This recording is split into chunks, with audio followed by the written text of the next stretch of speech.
तो देखिए क्वेश्चन है एक्स स्क्वायर प्लस वाई बराबर 10 और एक्स माइनस वाई का स्क्वायर बराबर 2, तब एक्स और वाई की मान होंगे। तो देखिए इसमें कैसे हम एक्स और वाई की मान ज्ञात कर सकते हैं, क्योंकि देखिए इसमें विलोपन विधि तो हम यूज नहीं कर सकते, क्योंकि इसमें से ना ऐसे घटा सकते हैं ना इसमें से ऐसे घटा सकते हैं, तो कुल मिला के ये विलोपन विधि से तो नहीं होने वाला है। ठीक है, तो इसके लिए हम प्रतिस्थापन विधि का यूज कर सकते हैं। कैसे करेंगे, तो यहाँ से देखिए अगर मैं यहाँ से, ठीक है ना, अगर मैं यहाँ से सिर्फ एक्स का मान निकालता हूँ, किसका, एक्स का, तो अगर मैं यहाँ से इसको समीकरण फर्स्ट नाम दे सकता हूँ, इसको समीकरण सेकंड। ठीक है, अगर मैं इस समीकरण सेकंड से एक्स का मान निकालूंगा तो एक्स बराबर कितना हो जाएगा, ये तो 2 रहेगा ही, ये वाई स्क्वायर उधर जाके प्लस हो जाएगा, प्लस का कितना हो जाएगा वाई स्क्वायर। ठीक है, इस प्रकार से हो जाएगा। तो ये क्या होगा, मेरा एक्स का मान आ जाएगा। ठीक है, एक्स का मान कितना हो जाएगा 2 प्लस वाई स्क्वायर। अब ये जो एक्स का मान है उठा के मैं समीकरण फर्स्ट में रख दूंगा। ठीक है, तो एक्स के स्थान पे कितना 2 प्लस वाई स्क्वायर रखता हूं, तो यहाँ पे रखूंगा तो कितना हो जाएगा 2 प्लस वाई स्क्वायर। अब देखिए एक्स का स्क्वायर है तो इसका भी स्क्वायर कर देंगे। ठीक है, और प्लस कितना है वाई, बराबर में कितना है 10, तो 10। अब देखिए क्या करेंगे हम यहाँ पे, यहां से आपको देखना होगा, हम क्या करेंगे, इसका होल स्क्वायर खोलेंगे, 2 का वर्ग हो जाएगा 4 प्लस वाई का हो जाएगा, तो देखिए वाई स्क्वायर का स्क्वायर करेंगे तो वाई की पावर हो जाएगा 4 और प्लस का कितना हो जाएगा, यहाँ पे देखना है हमको, 2 गुणे में पहली संख्या कितनी आएगी, तो 2 दूनी 4 और वाई का आ जाएगा वाई स्क्वायर। ठीक है, और प्लस का ये वाला कितना है वाई, तो वाई, और बराबर में कितना हो जाएगा यहाँ से 10। अब देखिए इस 4 का क्या करेंगे, 4 उधर जाके घट जाएगा। ठीक है ना, 4 का क्या करेंगे, 4 उधर जाके घट जाएगा। ठीक है ना, कुल मिला के अगर 4 उधर जाके घट जाएगा तो यहाँ पे हमें देखना होगा वाई की पावर 4। ठीक है ना, और प्लस कितना है 4 वाई स्क्वायर और प्लस कितना है वाई, बराबर में ये जो 4 है उधर जाके घट जाएगा। ठीक है, तो अगर ये 4 उधर जाके घट जाएगा तो कितना हो जाएगा 10 माइनस 4, तो 6 हो जाएगा। तो वाई की पावर 4 प्लस कितना हो जाएगा 4 वाई स्क्वायर प्लस कितना है वाई, बराबर कितना हो जाएगा ये 6। अब देखिए यहां से क्या करेंगे, हम वाई को कॉमन करेंगे। क्या करेंगे, वाई को हम कॉमन कर लेंगे यहाँ से। अगर हम वाई को कॉमन कर लेते हैं तो यहाँ पे देखिए कितना बचेगा, वाई की पावर 3 और प्लस कितना 4 वाई और प्लस कितना बचेगा 1 इक्वल टू कितना हो जाएगा ये वाला 6, कितना हो जाएगा 6। अब देखिए हमें यहाँ से एक संख्या ये है और एक संख्या ये है। ठीक है ना, एक ये है और एक ये है।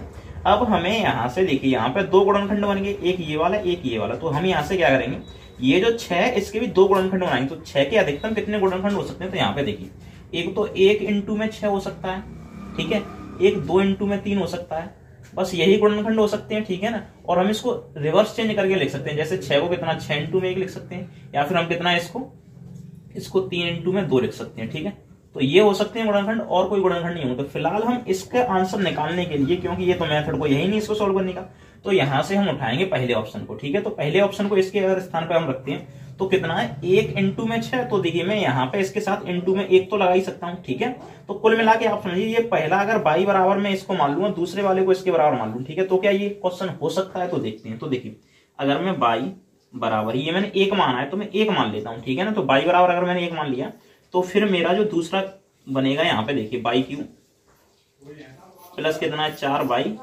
और प्लस कितना 1, बराबर कितना होना चाहिए 6 होना चाहिए, क्योंकि बाई बराबर 1 है। तो देखिए अगर बाई बराबर 1 है तो मैं यहाँ पे 1 रखता हूँ। तो देखिए 1 का क्यू करेंगे प्लस कितना है 4 इंटू में बाई के स्थान पे 1 रखेंगे और प्लस कितना है 1, बराबर कितना है 6।